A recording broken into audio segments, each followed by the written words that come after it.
Olá pessoal! Nessa aula de hoje nós vamos conversar sobre sequência didática. 5 segredos que podem tornar a sua aula com a sequência didática uma atividade mais rotineira, uma atividade mais simples de se executar e que vai tornar as suas angústias sobre como aplicar as teorias linguísticas, como aplicar os conceitos linguísticos estudados na sua formação numa sequência de atividades dentro do seu planejamento. Vamos conversar aqui sobre como a sequência didática pode ajudar você no seu planejamento de aula de língua portuguesa. Língua portuguesa como língua materna não é fácil de ensinar, porque o sujeito que aprende tem a leve impressão de que ele sabe aquilo, de que ele não precisa de mais. E o nosso desafio, o nosso papel como professores de língua materna é mostrar para aquele jovem aluno, desde as séries iniciais do ensino fundamental, séries finais de ensino médio e também na universidade, que há muito o que se aprender nos estudos da língua, porque quando se discute, se analisa, se reflete sobre como a língua se organiza, quais as estratégias linguísticas que nós empregamos quando escrevemos e quais delas usamos quando nós tentamos ler melhor, compreender melhor e fazer dessa leitura uma leitura com potencial crítico, com potencial de intervenção, de transformação. São esses todos os nossos desejos, eu tenho certeza que são os seus, foram os meus durante todas as minhas atividades em sala de aula nessa fase de formação de um leitor inicial e também nos momentos em que eu pude ensinar alunos na universidade no início da formação acadêmica. Eu trouxe para vocês então hoje 5 segredos. É difícil escolher dentre tantas possibilidades do que eu posso dizer para vocês, mas eu tentei organizar alguma coisa bem simples, bem enxuta para nosso começo de conversa. 5 segredos para trabalhar a sua sequência didática na sala de aula seriam, na verdade, 5 pilares. 5 pontos estratégicos com os quais você pode construir a sua aula com maior confiança. Pode planejar a aula e intermediar no seu planejamento uma série de recursos que muitas vezes a gente não tem conhecimento deles ou não tem clareza de como eles podem permear a nossa sala de aula, como eles podem ser simples e podem tornar a nossa prática uma prática mais produtiva. Então eu trago aqui 5 segredos. Assista comigo até o final, curte esse vídeo, porque é importante para mim saber que você está aqui me assistindo. Faz um comentário, porque eu gostaria muito de saber quem está me assistindo. Eu gostaria de reencontrar as pessoas que eu já vi, com as quais eu já falei, com as quais eu já trabalhei. E também gostaria de conhecer você, uma pessoa nova que me descobriu aqui e que passou a me ouvir. Muito obrigada pela sua confiança. Vamos lá aos 5 segredos. Os 5 segredos seriam basicamente 5 processos que você vai precisar passar por eles, 5 pilares que vão sustentar a sua ação em sala de aula para o ensino de língua portuguesa dentro dessas perspectivas.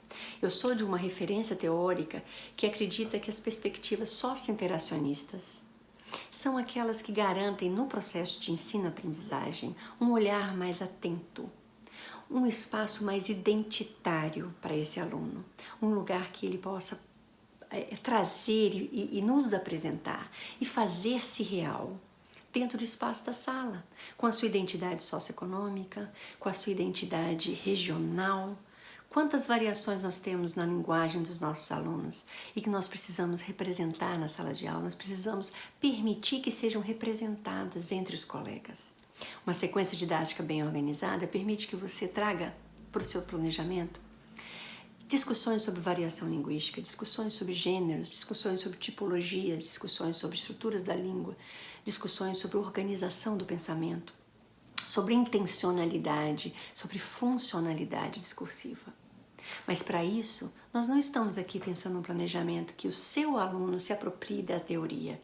Nós estamos aqui nos apropriando da teoria para tornar para o seu aluno um caminho mais fácil, um caminho mais leve, de perceber a linguagem e de se apropriar das estruturas de uso da leitura, da escrita, da fala e da escuta. Nunca se esqueçam dessas. Esses pilares sobre os quais nós trabalhamos são aqueles que nós precisamos estarmos sempre atentos em sala de aula. É preciso garantir que esses espaços de fala, de leitura e análise, de escrita e reescrita, acompanhem toda a trajetória dos nossos alunos. Ok? Então vamos lá. O primeiro ponto aqui é o planejamento da sua sequência didática. Para iniciar a conversa, você precisa selecionar os seus objetivos reais, quais são aqueles com os quais você quer trabalhar nesta etapa. Sugiro para o começo de trabalho com sequência didática que você faça planejamentos quinzenais. Garanta que num curto espaço de tempo, pelo menos no início, nas primeiras sequências didáticas que você aplicar em sala, que naquele curto espaço de tempo você experimente, você aprenda e você ajude o aluno ensinando melhor. Então, minha sugestão para o seu planejamento é que você selecione objetivos simples, pontuais e bastante próximos do que você precisa trabalhar naquele período. Segundo passo desse planejamento é que você selecione os conteúdos que no seu currículo e no currículo da escola que você trabalha, no currículo da Secretaria de Ensino na qual você está inserida, quais os tópicos que estão previstos no currículo para aquela etapa. Isso é importante porque muitas vezes a gente traz uma boa ideia para a escola e não consegue casar as demandas da própria instituição. E a gente se sobrecarrega, porque a gente trabalha de um lado as demandas da escola, o plano didático da escola, o conteúdo programático da escola, o livro didático da escola, e a gente não consegue visualizar qualquer outra intervenção nossa, pessoal, autoral. Então, muito cuidado com essa questão. Selecione o conteúdo, tenha muita clareza que no trabalho não vai se perder diante dos tópicos necessários que você precisa discutir com os alunos, dos objetivos necessários a alcançar as habilidades e o desenvolvimento dessas habilidades que os alunos precisam demonstrar para você, alcançadas no final dessa etapa, ok?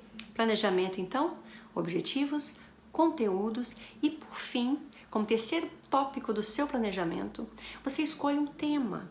Nós sempre trabalhamos com um tema. Muitas vezes a gente trabalha com temas pontuais, eventuais a cada aula, outras vezes um tema do próprio livro didático. Mas eu sugiro que você possa usar um pouco. Pense um tema que seja realmente atual. Não aquele desgastado que a mídia explorou imensamente e que os alunos não querem mais ouvir. Pense um tema que parta da necessidade econômica daqueles alunos. Às vezes um tema que está do lado de fora do muro da escola, mas ao mesmo tempo interfere tanto do lado de dentro da escola.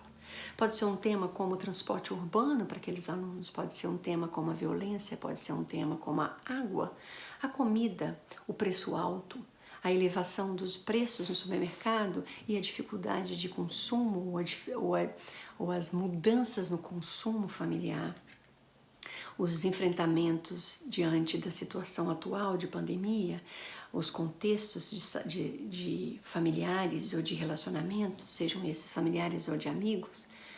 Pense com seus alunos. Se eles forem pequenos demais para contribuírem com essa discussão, não pense que você não possa questioná-los a respeito disso. Lance alguns temas numa conversa com seus alunos e veja qual deles faz o olho brilhar. Leve para a sala de aula um tema que eles desejam. Porque quando a gente chega com uma proposta que nós temos consciência sobre ela e os nossos alunos desejam ouvir o que temos para dizer, torna tudo muito mais fácil. Acredite nisso. Então escolha um tema que você vai gostar de trabalhar, obviamente, e que seus alunos brilham os olhos. Pode ser um tema muito grande, pode ser um tema circunstancial e pode ser um tema bem local, bem da própria turma, bem da própria idade, bem do próprio gênero, bem das próprias emoções daquele momento, ok? Então, primeiro segredo, planejamento. Segundo segredo para a realização da sua sequência didática é a escolha dos gêneros que você vai trabalhar, a escolha do seu repertório textual. Kátia, mas espera, como eu vou escolher os gêneros se eu não tenho ainda a ideia sobre isso? Primeira coisa que eu disse para você é objetivos, conteúdos e tema. Quem vai ser o gerador da sua escolha dos seus gêneros será seu tema. Se o tema for o transporte público e as dificuldades inerentes ao transporte público dos alunos, os gêneros textuais precisam ser aqueles que circunscrevem as ações sociais dos alunos no dia a dia com relação ao transporte público. O itinerário, o site, a passagem, as regras, o passe estudantil, as notícias da imprensa, as greves, aquilo que tiver concernente, que for concernente ao assunto irá demandar de você uma atenção especial, primeiro para pensar quais são as ações sociais realizadas pelos sujeitos envolvidos nesta situação real. Se a situação real for o aumento dos preços, quais são os gêneros textuais que nos permitem olhar para isso, discutir isso, refletir sobre isso? A mídia, as tabelas, os preços, os anúncios, as placas, as etiquetas, as propagandas dos comércios, a comparação dos preços por relação de produtos da cesta básica anterior e agora, gráficos sobre economia, sobre inflação, sobre crise, gráficos sobre desemprego, sobre alta do preço. Há muitos gêneros que circulam à nossa volta em cada situação de vida. E é isso que a gente traz para a sala. O seu tema gerador vai te permitir olhar para um panorama maior, que nós chamamos frame, um cenário temático com o qual você vai escolher o seu texto, os seus textos. Diante dessa escolha de quais são aqueles textos com os quais eu lido nesse contexto, você vai então precisar selecionar, porque muitas vezes a quantidade de textos é muito grande, não é possível trabalhar isso ali naquele momento pontual, naquele planejamento. Então, cabe aí pensar melhor nos seus objetivos. Os seus objetivos estão te dizendo, então, que dentro daqueles temas todos selecionados, alguns você pode deixar de fora. Alguns serão essenciais. Alguns serão fundamentais e são com eles que você vai começar o seu trabalho. Ok? Terceiro segredo. O primeiro é planejamento, o segundo é a seleção do seu repertório de textos a partir do seu planejamento. O terceiro é o levantamento das situações discursivas, o levantamento das práticas que os alunos realizam na sua realidade, no seu contexto. Nós vamos ver que quando a gente questiona os alunos ou quando a gente reflete a respeito da comunidade, quanto mais carente a comunidade, menos são as relações discursivas pela escrita. Quanto mais escolarizada a comunidade, maior o número de gêneros textuais escritos com os quais essa comunidade lida. Quais são os gêneros textuais que a sua comunidade trabalha? Ou quais são os textos que a comunidade escolar, aonde você está inserido, trabalha? A gente precisa pensar que há gêneros textuais que são oriundos da escrita, do registro, e há gêneros textuais que serão oriundos da oralidade, da fala. E algumas comunidades são esses os gêneros textuais oriundos da fala, os gêneros orais, que vão permitir que as relações se estabeleçam, que as negociações aconteçam e que os problemas sejam solucionados. Se essa é a realidade do seu aluno, você precisa então ter muita atenção em incluir na sua relação de textos os gêneros orais, os gêneros oriundos da oralidade, porque esses vão ecoar, vão fazer sentido na realidade social do seu aluno. E nós não podemos esquecer que trabalhar com linguagem é, acima de tudo, permitir que o sujeito se identifique, se reconheça, se enxergue como um sujeito que usa uma linguagem, que se apropria, que desenvolve, que potencializa suas capacidades. Então vamos lá? Eu falei sobre planejamento, eu falei sobre a escolha do seu repertório e eu falei sobre o levantamento discursivo das práticas, dos gêneros, da oralidade, da escrita que estão presentes na comunidade com a qual você trabalha. 3 segredos, 3 pilares essenciais para o começo do seu planejamento. O quarto segredo ou o quarto pilar dessa construção da sequência didática para o seu contexto escolar é a análise e a compreensão dos gêneros textuais que você escolheu. Como a gente analisa um gênero textual? Acima de tudo, é importante como professores, como aqueles que vão desnudar o texto na frente dos alunos, é importante que a gente reconheça as sequências tipológicas.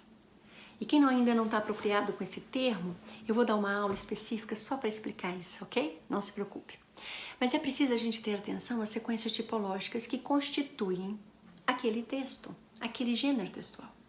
Sequências tipológicas são, de uma maneira bem simples e rápida aqui, é a forma como, linguisticamente, estruturalmente, o texto vai se organizar para atender à demanda de uso daquele texto, na situação em que ele for usado. Então, se eu tenho a intenção de escrever alguém contando, relatando a minha experiência, então eu vou escrever para minha irmã que mora distante de mim uma carta e vou dizer a ela o que acontece, o que tem acontecido comigo recentemente. Bem, isso é um relato. Isso é um relato, é uma narrativa na qual eu necessariamente preciso atender a alguma sequência cronológica, eu preciso atender a ter uma atenção especial à ordenação dos fatos, porque senão eu não ajudo o meu leitor a compreender o que eu de fato quero dizer. Eu posso começar do passado para o presente, eu posso começar do presente para o passado, eu posso escrever uma carta pensando sobre o futuro. Isso não é o problema. O problema é como eu organizo textualmente, que estruturas eu vou usar, que recursos eu vou usar para textualmente eu garantir que aquele leitor perceba a minha intenção, perceba como eu quis expressar o meu pensamento. Para isso, as línguas estabelecem estruturas fantásticas, recursos inimagináveis, e são esses recursos que a gente precisa enxergar e ajudar os nossos alunos a enxergarem dentro do texto. São as tipologias linguísticas dentro dos textos dos diferentes gêneros textuais que a gente seleciona, que permitem ao aluno perceber que ele pode reconhecer, produzir e utilizar, fazer uso, se apropriar daquela dica, daquela ferramenta linguística para dar conta das suas necessidades de comunicação, das suas necessidades de interação. Então nós, professores, precisamos nos munir dessas ferramentas. Precisamos saber como são as sequências, como são as tipologias, como elas se organizam. E a gente chama tipologia porque são tipos. É um tipo narrativo, é um tipo descritivo, é um tipo que organiza um relato narrativo. São estruturas e estratégias linguísticas que permitem ao construtor daquele discurso, ao sujeito daquele discurso, estabelecer minimamente garantias de que o seu interlocutor vai entender a sua intenção, vai entender a sua demanda de comunicação, ok? Então é preciso que a gente, diante dos textos definidos, então eu escolhi meus textos, eu planejei, eu selecionei o tema, eu escolhi os gêneros, eu pesquisei na minha comunidade, eu selecionei dentro dos gêneros possíveis quais são os realmente interessantes, quais são os realmente funcionais para aquele grupo imediato, que a gente possa trabalhar de imediato. E então eu vou tratar de recolher aqueles textos e, como professora, olhar quais são as tipologias presentes naqueles textos que podem garantir aos alunos um maior repertório de análise, um maior repertório de compreensão. Nós estamos indo de uma estrutura bem macro, de um frame bem macro de análise da língua, do texto, da tipologia, para então chegar em questões que são bem pontuais do nosso currículo. A morfologia, a sintaxe, a pontuação, a ortografia, a acentuação. Nós temos sempre essas matrizes na nossa prática de sala de aula. Mas essas matrizes, nós precisamos considerar que essas matrizes, que estão sempre em todos os currículos, elas são demandas muito pontuais, muito mínimas. Se nós não enxergarmos a necessidade de vir de um frame maior, de uma moldura bem mais ampliada e chegar a possibilidade na sala de aula de refinar isso com o aluno na sua ortografia, na sua acentuação, à medida que a gente vem do maior para o menor. Se nós só trabalharmos com as crianças, os adolescentes e os jovens, as questões pontuais das estruturas morfológicas, da acentuação, da pontuação, e esquecermos de protagonizar os papéis de leitor, escritor, orador, nós com certeza iremos falhar. E não é isso que a gente quer, não é mesmo? Vamos lá? Planejamento, seleção de textos, levantamento das demandas sociais daquela comunidade, seleção dos gêneros, em seguida o levantamento das tipologias textuais presentes, das estruturas linguísticas presentes naqueles textos escolhidos. E por último, seu quinto segredo é a construção da sua sequência didática. E aqui eu trago a referência para vocês, professores, Joaquim Douze e Tinelli, que pesquisaram sequência didática, que propuseram um modelo de sequência didática, que trouxeram uma explicação e uma exposição de como você pode iniciar uma trajetória acadêmica, pedagógica, didática e finalizar um percurso com o seu aluno, amarrando algumas estratégias de ensino-aprendizagem. Eu trago para você um pouco mais. Eu trago para você o modelo de sequência didática que eu desenvolvi no meu doutorado. É um modelo que traz para a realidade da sala de aula no Brasil, que se diferencia um pouco da realidade e dos modelos com os quais foram construídos na França. Eu trago para você um modelo de sequência didática, uma proposta, um layout de sequência didática em que a gente consiga organizar desde a entrada, qual é o meu aluno que eu tenho hoje, a saída que nós chamamos, que qual é o aluno que sai dessa sequência de atividades que eu desenvolvi em classe. O quanto eu consigo controlar isso, o quanto eu consigo controlar, reconhecer a minha intervenção no processo do aluno. Nós não somos dadores de aulas, nós somos professores. E o professor, quando se propõe a ensinar, a interferir, a contribuir, a transformar, uma das ferramentas importantes na nossa atuação profissional é também ter conhecimento de como chegamos e o que deixamos para trás. E esse conhecimento muitas vezes não aparece nos instrumentos de avaliação que nós criamos, nas provas ou no sistema de avaliação convencional das instituições de ensino. Esses conhecimentos muitas vezes aparecem quando nós atentamente sabemos como é aquele aluno antes de um processo de intervenção e aonde chega aquele aluno depois da nossa sequência didática. Esse, para mim, é o maior ganho de trabalhar com a sequência didática. É a capacidade de conhecer o seu aluno e as limitações e o quanto ele conhece sobre determinados gêneros que circulam e o quanto ele se sente hábil ou não de agir socialmente e como esse aluno chega ao final de um processo, seja 2 semanas, 3, 1 mês ou mais, como esse aluno chega ao final. Ele chega ao final consciente das suas capacidades de leitura, de análise, intervenção naquele contexto socio-interacionista? Se sim, nós tivemos sucesso.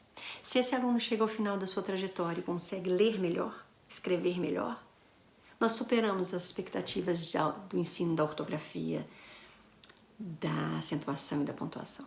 Nós, de fato, ensinamos linguagem, ensinamos língua. E é isso que a gente deseja. Eu deixo aqui para você os 5 segredos. Em breve eu vou lançar um e-book desses 5 segredos. Você vai poder baixar esse e-book no seu celular ou no seu computador, vai poder ler com detalhes essa aula que eu gravei para você, vai poder encontrar algumas sugestões a mais, alguns exemplos práticos e especialmente vai poder ver de perto esse modelo que eu proponho. Não perca, ok? Dê o seu like aqui no meu vídeo. Obrigada por você estar aqui até agora me ouvindo, obrigada pela sua confiança. Esse e-book eu preparei com muito carinho. É uma síntese dessa aula que nós tivemos, com algumas informações a mais, alguns exemplos, algumas sequências didáticas que eu trouxe para mostrar para você como é possível trabalhar nessa perspectiva. E um toque especial, eu deixo para você aí o meu modelo de sequência didática, aquele que eu construí no meu doutoramento, aquele que eu utilizei em sala de aula por quase uma década e com o qual eu fui muito feliz. Fui muito feliz em contribuir e ajudar meus alunos a avançarem nas suas competências de percepção da língua, de uso da língua, especialmente na sua sensação, na sua confiança de reconhecer a sua identidade social. Fica aqui o meu agradecimento, espero que você tenha gostado, dê o seu like, não esquece de solicitar esse livro, você pode preencher as informações, dar o download do livro e é fácil, poderá ler essas sugestões no seu computador ou no seu celular, ok? Um grande beijo e até a próxima.